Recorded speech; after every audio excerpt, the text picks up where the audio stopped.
CNN Newsstand with anchors Stephen Frazier and Carol Lynn in Atlanta. What if a small company had announced in the early 1960s it would put a man on the moon before NASA and for less money? That's what Dr. Craig Venter did last year in the world of medicine. Claimed he would decode the human genetic blueprint, our DNA, 2 years faster than an immense government effort. Not only that, he also said he would patent some of his discoveries, would patent human genes. Ready? Turn the main. Why don't you ease the jib a little bit? Oh, she's going to go around. In some ways, Dr. Craig Venter competes in sailing the way he does in science. Even at 82 feet long, his boat is smaller and nimbler than most of its rivals in this race. There's a lot of expensive equipment on board, and the crew doesn't just pull ropes, they suggest tactics for winning. What's she going to be doing? We're going to be a little early now in the swim. 2:30, I think we're fine. We can always fall off. All right. That was the starting gun for the sailboat race. We're in his shadow, but we're moving on him. Yeah. So each one of those spots has a different piece of DNA from the chromosomes of the fruit fly. In science, the race is between his smaller but productive private company and a huge multinational, multi-decade government project. As on his boat, Venter has better gear and more of it. And he has a research team that has found a shorter way to get to the finish. So a year ago, we had to do all this by hand with technicians, with pipettes, but look at what this little robot arm can do a lot more efficiently. Venter and the government both are seeking to spell out the human genetic code to understand the order of chemicals in our cells that determines in large part what makes us, us. How tall we are, what color eyes, what sort of personality or intelligence, and most important for medicine, how predisposed we are to certain illnesses such as cancer. Precious knowledge, but it doesn't come easy. If we sequenced your genome and you could read one letter a second, it would take over 100 years for you to read your complete genetic code. Oh. And that's what people don't really realize is the massive amount of information.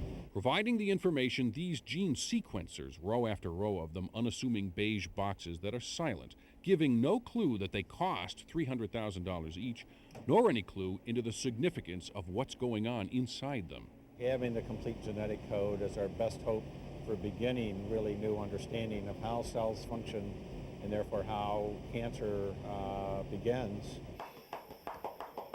Knowing a person carries the gene for cystic fibrosis, for example, scientists hope they can one day alter the gene before the illness starts, prevent disease rather than treat it. No wonder Venter named his company Celera, as in celerity, from the Latin for speed. Heart disease, schizophrenia, manic depression, major diseases that affect all of humanity. If you or somebody in your family or extended family has any one of those diseases, you'll want us to go even faster than we're going now. Venter's been cranking up the pace ever since Vietnam. He was a Navy corpsman, a medic. In this picture, he's caring for Vietnamese in an orphanage. But what really fired his impatience was the loss of soldiers his skills couldn't help. Well, I dealt with the death of thousands of young men, my age and younger. Dealt with the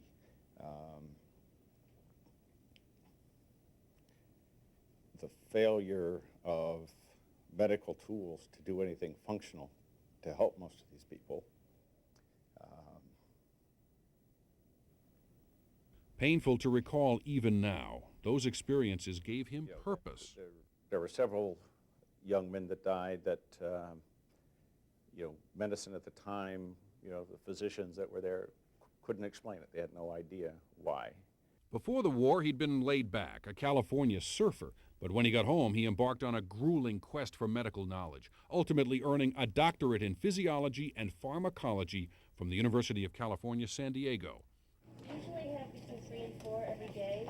Then he jumped into genetics, a laborious effort to understand how genes affect health.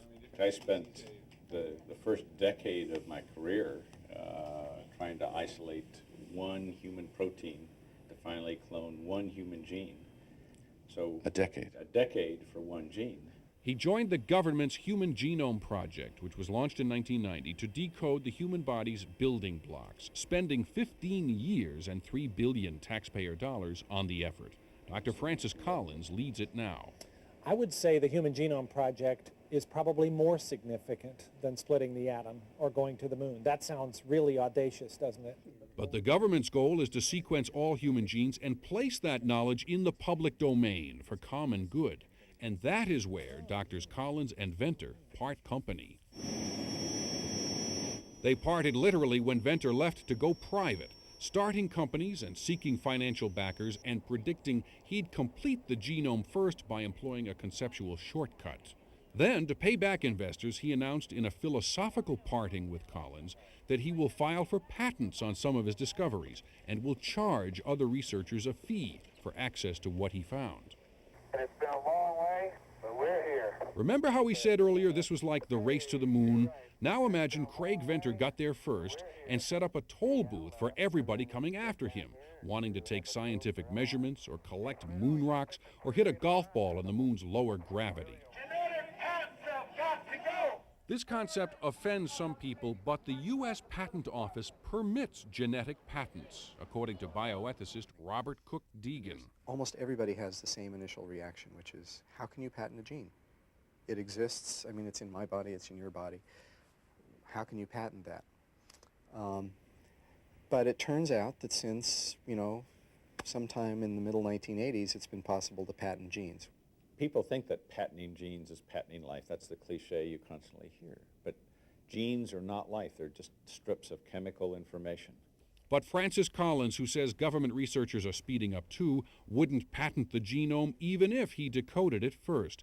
There may be a legal precedent for patenting genes, he says, but no scientist should use it. We think of this as building the periodic table of the elements for human biology. Would it have been a good idea for the periodic table of the elements for chemistry to have intellectual property attached to it so that people couldn't work on it without signing some secrecy agreement or paying some royalty? You mean if I patented hydrogen?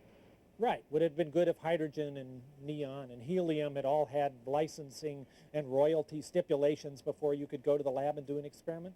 Doesn't seem like a good idea. People seem to assume there's some nefarious reason for getting patents on genes. The only applications of human genes is to develop new treatments for human disease. Developing treatments is such a costly gamble that no company would do the research and development, says Venter, without exclusive rights to sell the medicine or treatment for several years in order to get its money back, as in drug research now. But Venter's company won't do any of that. He plans to make money by charging for knowledge that others can use to pursue treatment. They want to sequence the whole genome, put it in a database, and charge for access to the database. Kind of a subscription model of genomics. Yeah, how are you? Welcome to Midland and welcome to Darwin. But if he's charging a toll to me and I may be the guy approaching the cure, doesn't he actually in some way slow down the cure? It's possible. The power of a patent is the ability to exclude others. If it works, and we expect it to work, it's going to change, I think, how science is done, how business is done in this field, and create a vast information network that will be both economically and medically incredibly valuable. We just got headed by about 15 degrees. Okay, go ahead and let him have it now. The network part is why Craig Venter hates to call it a race, where competitors don't collaborate or share information at all. He likes other metaphors. It takes a team to sail a boat like this. And it takes a big team to do what we're doing scientifically.